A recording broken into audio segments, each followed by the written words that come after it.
नमस्कार दोस्तों, आज से कुछ साल पहले मेरी एक विज़िट रही थी यूएई में, जहां पर मुझे मौका मिला था वहां के स्टूडेंट्स के साथ, वहां की स्कूल्स के साथ और वहां पे टीचर्स के साथ इंटरेक्शन करने का। जी हाँ दोस्तों, मैं बात कर रहा हूँ यूनाइटेड अरब एमिरेट्स में। वहाँ पर जब मेरी विज़िट हुई तो मुझे पता चला कि इंडियन एजुकेशन और यूएई के एजुकेशन में कितना ज़्यादा डिफरेंस हमें देखने को मिलता है।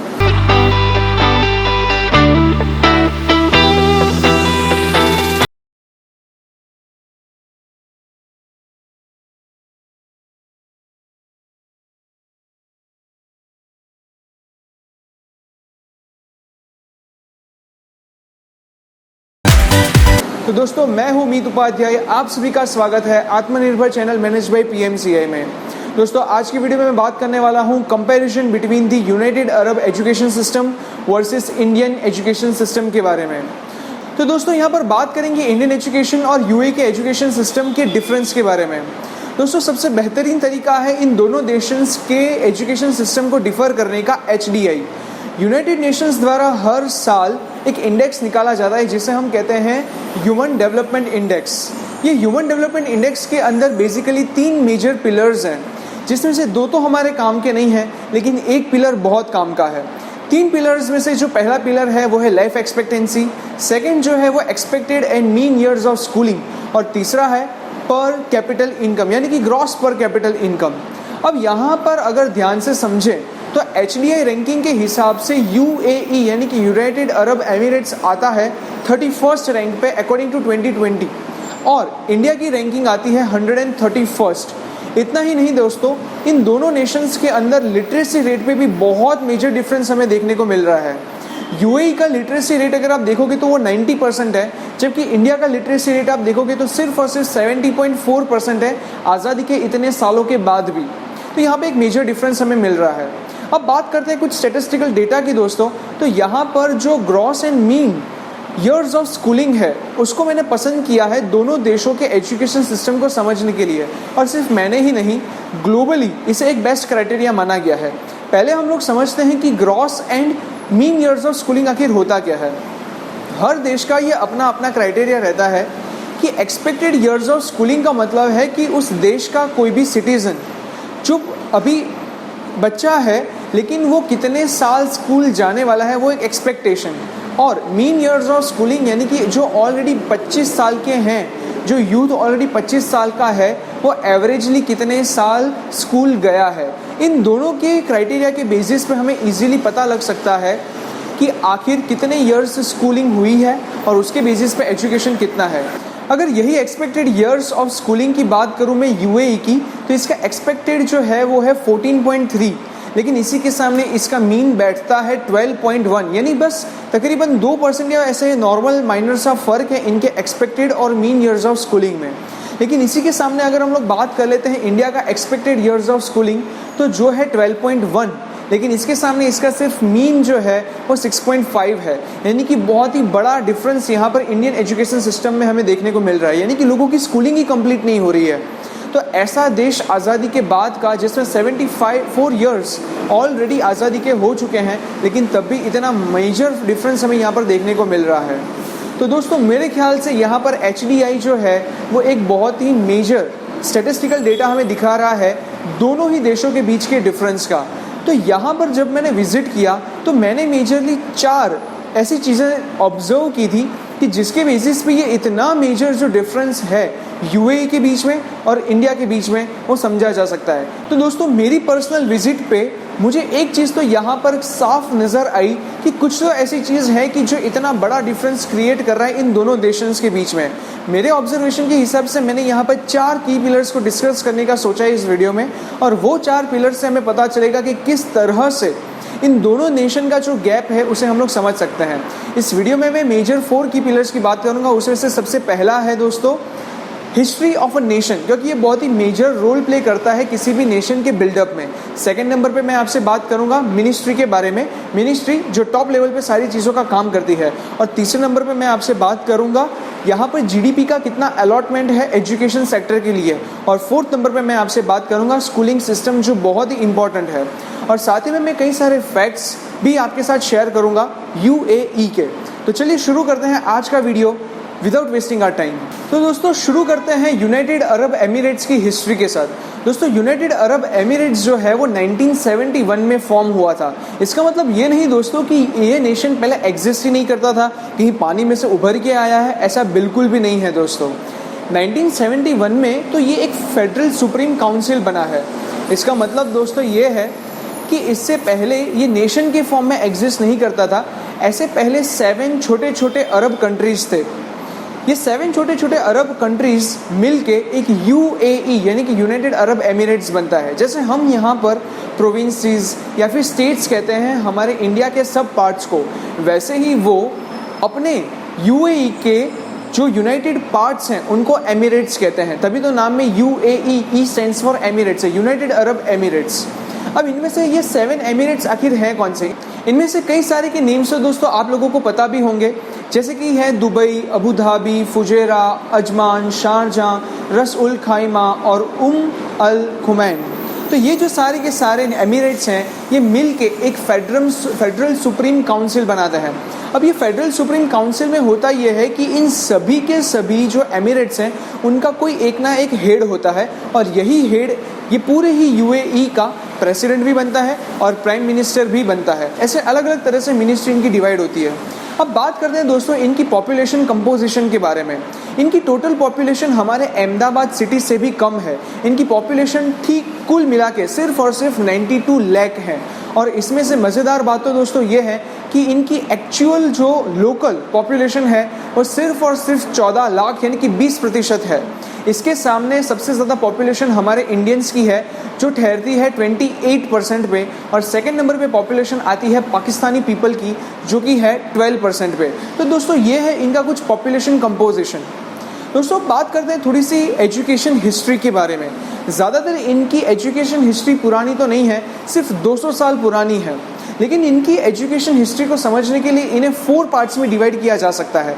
सबसे पहला पार्ट है मुतवा एंड कतदीब टाइप ऑफ एजुकेशन। जी हाँ, मुतवा एंड कतदीब टाइप ऑफ एजुकेशन।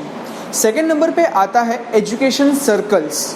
तीसरे नंबर पे आता है सेमी ऑर्गेनाइज्ड एजुकेशन, और फोर्थ नंबर पे आता है मॉडर्न एजुकेशन सिस्टम। तो सबसे पहले समझते हैं यहाँ पे मुतवा and Qutubi type of education आखिर है क्या। ये एजुकेशन जो है वो purely Islamic based of education था, यानी कि इसके अंदर ज़्यादातर रिलीजियस चीज़ें पढ़ाई जाती थी, वो भी मस्जिद के अंदर, और सिर्फ कुरान ही पढ़ाई जाती थी। इसमें कोई भी साइंस एंड टेक या फिर मॉडर्न चीज़ों की बात नहीं थी। उसके बाद में आता है एजुकेशन सर्कल। इसमें भी सिर्फ और सिर्फ नॉबल्स को और वेल्दी पीपल जो होते थे उन्हीं को एजुकेशन का मौका मिलता था, और वो भी तब जब किसी एरिया का शेख या फिर कोई वेल्दी पर्सन सऊदी अरेबिया से किसी स्कॉलर को बुलाता और उसे बच्चों से पढ़वाता, यानी कि बच्चे उनसे पढ़ पाते, ऐसा कुछ उन्हें मौका मिलता। यहाँ पर भी कोई मॉडर्न एजुकेशन की, साइंस एंड टेक की बातें नहीं होती थी। यहाँ पर ज़्यादातर घर में ही एजुकेशन दिया जाता था और बहुत ही कंजर्वेटिव तरीके का ये एजुकेशन था। फिर थोड़े से बदलाव आए 1907 से लेके 1935 तक, जो कि हम कहते हैं सेमी ऑर्गेनाइज्ड एजुकेशन। इसके अंदर स्कूल्स तो बनना शुरू हो गई, लेकिन इसके अंदर कोई करिकुलम ढंग का नहीं था। कभी कभी इजिप्शियन करिकुलम पढ़ाया जाता था, तो कभी कभी कुवैती एजुकेशन का करिकुलम पढ़ाया जाता था। तो यहाँ पर भी एक फॉर्मल और ऑर्गेनाइज्ड वे ऑफ एजुकेशन नहीं था। लेकिन दोस्तों उस दिन की देर नहीं थी जब 1930 के अंदर पहला organised and modern education system का स्कूल शुरू हो गया। पहला स्कूल जो था वो था Al Qasimia by Sheikh Mohammed Al मकदू। इन्होंने 1930 के अंदर शारजाह के अंदर पहला मॉडर्न एजुकेशन स्कूल बना दिया, जो बहुत ही फॉर्मल वे से एजुकेशन देता था। तो दोस्तों एक बहुत ही बेहतरीन तरीके का यहाँ पर ऑर्गेनाइज्ड एजुकेशन शुरू हो गया 1930 के अंदर। इस पूरी कहानी से हमें क्या सीखना है? इस पूरी कहानी से हमें ये सीखना है कि जो कुछ साल पहले का एजुकेशन शुरू हुआ था सिर्फ रिलीजियस पर्पस से, आज वो एक बहुत ही बेहतरीन साइंस एंड टेक्नोलॉजी डेवलपमेंट की बातें करता है। वैसा एजुकेशन ये बन चुका है और उसका साफ नज़रिया हमें HDI के अंदर देख रहा है। अभी इसके बारे में हमें और भी कई सारी चीज़ों के बारे में पता चलेगा जब हम आगे जाके मिनिस्ट्री वाला फेज पढ़ेंगे। अब दोस्तों कुछ बात करते हैं इंडियन एजुकेशन सिस्टम के बारे में। अब इंडियन एजुकेशन सिस्टम वैसे तो बहुत ज़्यादा सालों पुराना है, तकरीबन 2000 साल से भी पुराना हमारा ये एजुकेशन सिस्टम है। यानी कि हमारा एजुकेशन और हमारा जो पढ़ाई लिखाई थी वो तकरीबन वैदिक एज से चल रही है, जो 2000 ईयर्स पुराना है। जैसे कि आप देख सकते हो नालंदा, तक्षशिला, ये सब 5th and 8th सेंचुरी की यूनिवर्सिटीज़ हैं जो ग्लोबली एंड वर्ल्ड फेमस है। लेकिन दोस्तों मैं थोड़ा सा फोकस डालना चाहूँगा ब्रिटिश एरा के एजुकेशन सिस्टम पे, जो लॉर्ड मैकॉली ने 1830 में शुरू किया था। दोस्तों अगर उसकी हिस्ट्री अगर आप ध्यान से देखोगे तो आज जो लूप होल्स हैं इंडियन एजुकेशन सिस्टम में वो आपको साफ जाहिर दिखाई देंगे। ब्रिटिशर्स ने इंडिया के अंदर यूनिवर्सिटीज़ और एजुकेशन इसीलिए शुरू की थी क्योंकि उन्हें एक पढ़े लिखे लोगों की ज़रूरत थी जो सिर्फ और सिर्फ उनके दफ्तरों में, उनकी ऑफिस में वर्क कर सके। ये लोग सिर्फ इकोनॉमिकल टर्म्स में इंडियंस को एजुकेट करना चाहते थे। अगर कहीं ब्रिटेन से किसी एम्प्लॉय को बुलाया तो वो ज़्यादा तनख्वाह मांगता, लेकिन अगर इंडियन को थोड़ा बहुत पढ़ा लिखा के, थोड़ा इंग्लिश लिटरेचर पढ़ा के अगर उसे यहीं पे एम्प्लॉयमेंट दे दी तो देश में प्रोग्रेस भी दिखेगा और ईजीली उन लोगों को ऐसे लेबर से मिल जाएंगी जिनकी उन्हें ज़रूरत थी। तो बस यहाँ पर कभी भी साइंस एंड टेक या फिर और किसी भी चीज़ों की बात नहीं हुई, ज़्यादातर फोकस सिर्फ और सिर्फ इंग्लिश लिटरेचर पे दिया गया कि जिसकी वजह से हमारा आज तक का सिस्टम लॉर्ड मैकॉली का माइंडसेट के हिसाब से ही चल रहा है। कुछ बदलाव आए हैं जिसके बारे में मैं आपको वीडियो के एंड में बात करूँगा, लेकिन एक बहुत ही मेजर डिफरेंस हमें यहाँ पे दिख रहा है इंडियन एजुकेशन और यूएई के एजुकेशन के अंदर, सिर्फ और सिर्फ हिस्ट्री को समझते हुए। दोस्तों बात करते हैं सेकेंड नंबर के पिलर की, जो कि है मिनिस्ट्री। मिनिस्ट्री मैंने इसीलिए पसंद किया है क्योंकि दो क्राइटेरियाज होते हैं, एक होता है टॉप टू बॉटम और दूसरा होता है बॉटम टू टॉप। तो यानी कि जो कुछ भी चीज़ें टॉप पे की जाएगी उसकी असर साफ जाहिर है कि नीचे नीचे बॉटम तक तो उसका असर दिखेगा ही। तो टॉप पे कौन है? टॉप पे हमेशा होती है मिनिस्ट्री, यानी कि गवर्नेंस। अब ये गवर्नेंस जो कुछ भी करेगी उसी का असर पूरे देश में दिखेगा। तो ऐसे में हम लोग बात करते हैं सबसे पहले यूएई की मिनिस्ट्री के बारे में। हम लोगों ने अक्सर सुना होगा कि मिनिस्ट्री तो एजुकेशन के लिए एक ही होती है। जी नहीं दोस्तों, यूएई के अंदर एजुकेशन के लिए टोटल 3 मिनिस्ट्रीज हैं, जिसमें से सबसे पहला है ministry of education, second number पे आता है मिनिस्ट्री ऑफ हायर एजुकेशन, तीसरे नंबर पे आता है ministry of state for development education, चौथे नंबर पे और पाँचवें नंबर पे और भी कई ज़्यादा मिनिस्ट्रीज़ हैं जो सीधा एजुकेशन से रिफ्लेक्ट करती है। लेकिन मेजर 3 जो हम लोग बात करने वाले हैं वो यही 3 है। सबसे पहले की बात करूं यानी कि मिनिस्ट्री ऑफ एजुकेशन के बारे में, तो ये बच्चों की स्कूलिंग सिस्टम पे सबसे ज़्यादा फोकस करता है। यानी कि जब तक किसी भी बच्चा यूएई के अंदर 17 साल का नहीं होता तब तक ये मिनिस्ट्री का पूरा कंट्रोल रहता है उसके करियर पे। इतना ही नहीं, इसके नीचे और भी कई सारी अथॉरिटीज़ एंड एजेंसीज काम करती हैं, जैसे कि KHDA है, knowledge and human development authority, जिनका काम रहता है स्कूलिंग्स को सर्टिफाई करना, बच्चों के करिकुलम का देखभाल करना, ट्रांसपोर्टेशन वगैरह यही अथॉरिटी देखता है। और इसके अलावा हर एक एमिरेट्स की अपनी अपनी खुद की भी एजेंसीज रहती है, जैसे कि DSA है, DCC है। ये सारी एजेंसीज अपने एमिरेट्स में खुद अपने कंट्रोल में काम करती है। ऐसे में सेकेंड मिनिस्ट्री की बात करूं दोस्तों तो ये है मिनिस्ट्री ऑफ हायर एजुकेशन, यानी कि ये ज़्यादातर डिप्लोमा, डिग्री प्रोग्राम्स, यूनिवर्सिटीज़ में काम करती हैं। अब इनके अंडर में भी कई सारी अथॉरिटीज़ काम करती है, जैसे कि CAA, जिसका नाम है कमीशन ऑफ एकेडमिक अथॉरिटी। ये जनरली काम करता है यूनिवर्सिटीज़ को और कॉलेजेस को परमिट देने का और यहाँ तक कि डिग्री प्रोग्राम्स को अप्रूवल देने का। तो दोस्तों ये मेजरली ऐसे 2 क्राइटेरियाज में इनका पूरा स्कूलिंग सिस्टम डिवाइडेड और यहाँ तक कि हायर स्टडीज़ भी इनका इस तरह से डिवाइडेड है। तीसरा जो है वो हाल ही में इनकी मिनिस्ट्री बनी है, जो इतना ज़्यादा डेवलप नहीं हुआ है, लेकिन मेरे रिसर्च के हिसाब से इनके 2 पिलर्स पे काम करता है। यानी कि ये जो ministry for the state for the public development वाली जो मिनिस्ट्री है, इसके अंदर ये लोग ज़्यादातर 2 चीज़ों पे फोकस कर रहे हैं। सबसे पहला है बच्चों के इंग्लिश एजुकेशन सिस्टम पे। यूएई के अंदर बच्चों का इंग्लिश बहुत वीक है, इसीलिए ये लोग इंग्लिश एम्पावरमेंट के लिए काम कर रहे हैं। और दूसरी मेजर चीज़ ये लोग काम कर रहे हैं वो है टीचर्स ट्रेनिंग प्रोग्राम के लिए, ताकि ज़्यादा से ज़्यादा बेहतरीन एजुकेटेड टीचर्स मिल सके। ये 3 जो एजुकेशन मिनिस्ट्रीज़ हैं ये सीधे यहाँ पर एक बहुत ही बड़ा डिफरेंस क्रिएट करती है बाकी सारे कंट्रीज़ को एजुकेशन में बीट करने के लिए। दोस्तों ऐसी दूसरी 2 मिनिस्ट्रीज़ भी हैं जो मुझे अपने रिसर्च के दौरान मिली थी। सबसे पहली है ministry for the state for youth and दूसरा है ministry for science and advance development. ये दोनों ही मिनिस्ट्रीज़ का काम यही है कि कहीं ना कहीं पे एजुकेशन से आउटपुट जो आ रहा है उसे और ज़्यादा आगे लेके जाए। तो ये था all over about the ministry of the UAE in the education sector. अब दोस्तों हम लोग बात करते हैं इंडियन एजुकेशन के अंदर कौन सी मिनिस्ट्रीज हैं। जैसे कि हमें पता है कि हमारे इंडिया के अंदर एजुकेशन जो है वो एक ही मिनिस्ट्री द्वारा संभाला जाता है, वो है मिनिस्ट्री ऑफ एजुकेशन, जिसके हेड है रमेश पोखरियाल। वैसे तो इसे 2020 में अपना नाम मिला मिनिस्ट्री ऑफ एजुकेशन, वरना पहले इसे कहा जाता था ministry of human and development. तो दोस्तों यहाँ पर एक मिनिस्ट्री द्वारा पूरा ही एजुकेशन सिस्टम जो है उसे कंट्रोल किया जाता है। इसके अंदर भी कई सारी चाइल्ड एजेंसीज एंड अथॉरिटीज़ हैं। पहला डिपार्टमेंट है डिपार्टमेंट ऑफ स्कूलिंग और दूसरा है डिपार्टमेंट ऑफ हायर एजुकेशन। लेकिन ये समझने से पहले आपको और एक कॉन्स्टिट्यूशनल चीज़ समझनी चाहिए दोस्तों, कि हमारे इंडिया के अंदर कॉन्स्टिट्यूशन कुछ ऐसे डिज़ाइंड है और ख़ास तौर पे एजुकेशन ऐसे डिवाइडेड है कि इसे कॉन्करेंट लिस्ट में डाला गया है। यानी कि एजुकेशन जो सब्जेक्ट है उसके अंदर दो गवर्नमेंट का काम होगा, एक स्टेट गवर्नमेंट का भी और दूसरा सेंट्रल गवर्नमेंट का भी। यानी कि ये दोनों जॉइंट मिल के कोई भी टॉपिक पे डिस्कशन करेंगे जो एजुकेशन से रिलेटेड होगा, तो इसे हम लोग कहते हैं कॉन्करेंट लिस्ट। अब दोस्तों अगर हम लोग बात करें डिपार्टमेंट ऑफ स्कूल एजुकेशन में, तो इसके अंदर कई सारे दूसरी एजेंसीज हैं, जैसे कि NCERT, CBSE, केंद्रीय विद्यालय संगठन, CTSA, ये कई सारी ऐसी एजेंसीज हैं जो इन्हें चाइल्ड एजेंसीज कहा जाता है डिपार्टमेंट ऑफ स्कूलिंग की, जो इन्हें पूरा वर्किंग कंप्लीट करने में मदद करती है। इसी तरह से अगर हम देखें कि डिपार्टमेंट ऑफ हायर एजुकेशन में, तो इसको भी आगे जाके दो पार्ट्स में डिवाइड किया गया है। पहला जो है that is the secondary education और दूसरा है पोस्ट सेकेंडरी एजुकेशन, यानी ये दोनों ही हायर सेकेंडरी के पार्ट्स हैं।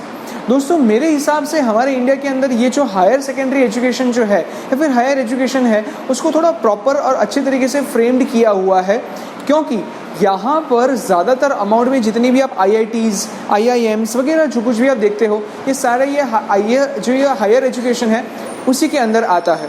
बेटर तरीके से इसे इसीलिए फ्रेम किया हुआ है क्योंकि यहाँ पर हायर एजुकेशंस में 100 से ज़्यादा ऑर्गेनाइजेशंस बनाए हुए हैं।